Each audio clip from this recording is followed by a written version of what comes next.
guys এইটো হৈছে পাহাৰী কলডিল আৰু এই কলডিলটো হাজবেণ্ড আৰু মোৰ খুবেই বেছি প্ৰিয় আৰু হাজবেণ্ডে মানে এই কলডিলটো য'তেই গ'লেও মানে দেখা মাত্ৰে কিনি লয় যিহেতু আমাৰ দুয়োটাৰে প্ৰিয় বস্তু হয় আৰু এই কলডিলটো কিন্তু আমাৰ এই যিটো মানে গাঁও অঞ্চলত পোৱা কলডিল আছে সেই কলডিলটোতকৈ মানে এই কলডিলটোৰ টেষ্টটো বেছি আৰু মোৰ মানে কি হৈছে এতিয়া মই এই কলডিলটো খাই সেই গাঁৱলীয়া কলডিলটো মানে খাই বেয়া পোৱা হৈ গৈছোঁ আৰু এইফালে আছে আজি দুপৰীয়াৰ সাজৰ কাৰণে মেটেকা কল মানে বহুতে নাজানে মেটেকা কল যে খায় আমাৰ মাৰ ফালেও এইটো বস্তু খায় বুলি নাজানে আৰু আমি এনেকৈ ময়ো জনা নাছিলোঁ মই ইয়াত আহি মানে হাজবেণ্ডে যেতিয়া খাওঁ বুলি ক'লে ত' এদিন খাই চালোঁ খুব বেছি ভাল লাগিলে আজি প্ৰায় 6 বছৰমানৰ আগতে হ'ব তাৰপিছত মানে এই বস্তুটো একেবাৰে প্ৰিয় হৈ পৰিলে আৰু এইটো আমি এনেকৈ এইবোৰ মানে কোনখিনি আমাৰ দেখাই দিওঁ আপোনালোকক এই বস্তু এইখিনি মানে এই যিটো মানে এইখিনি যিটো কলিটো থাকে ফুলৰ মানে ফুলটো নুফুলোতে যিটো মানে কলি থাকে এইকেইটা বস্তু মানে এনেকৈ আলুৰ লগতো এটা আলু কাটিও খাব পাৰে আৰু কণীৰ লগত থাকিলেও খুব বেছি ভাল লাগে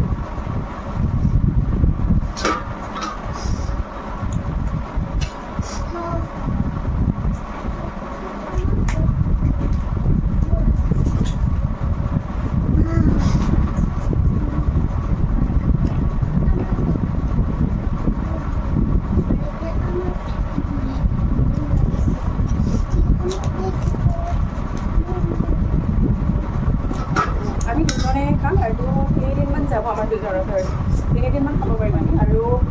আজি মানে পাচলি ঘৰত বহুতখিনি আছে বেছি দিন হ'লে বেয়া হৈ যায় সেইকাৰণে ভাবিছোঁ আজি এইটো আৰু এইখিনি কলডিলখিনি একেলগে লিষ্ট কৰি বনাম আৰু এইখিনি মই আনাৰস কাটি লৈছোঁ আনাৰসৰ সোৱাদ লৈ লৈ চব্জি কাটি দুপৰীয়া সাজৰ কাৰণে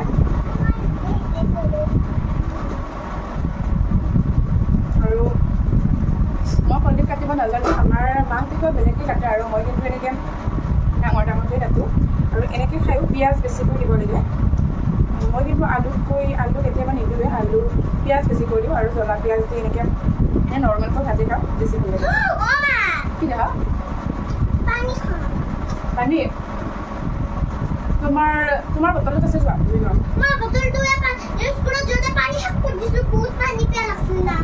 এইটো ডাক্তৰটো আছে এতিয়া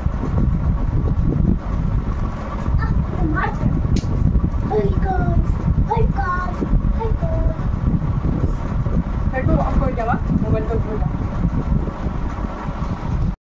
গাইজ এতিয়া এইখিনি মোৰ কাটি বাচি লোৱা হৈ গ'ল আৰু এইফালে মেটেকাৰ কলখিনি মই এনেদৰে উলিয়াই লৈছোঁ আৰু কলডিলখিনি কাটি থাকোঁতে মোৰ এটা মিষ্টেক হৈ গ'ল কলডিল সদায় ধুই কাটিব লাগে কিন্তু আজি মই ভিডিঅ' বনাই থাকোঁতে ধুবলৈ পাহৰি গ'লোঁ কিয় এনেকৈ আছে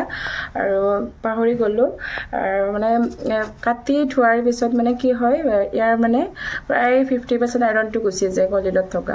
আৰু আজি দুপৰীয়াৰ সাজ খুব তৃপ্তিৰে খাব পাৰিম কাৰণ আজি দুপৰীয়াৰ সাজত আমাৰ হাজবেণ্ড আৰু মোৰ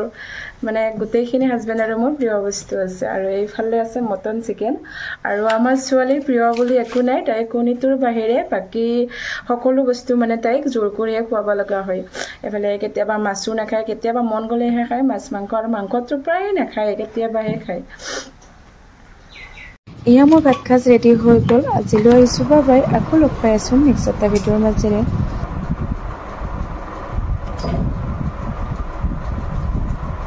সেইফালে দি আহিছা তুমি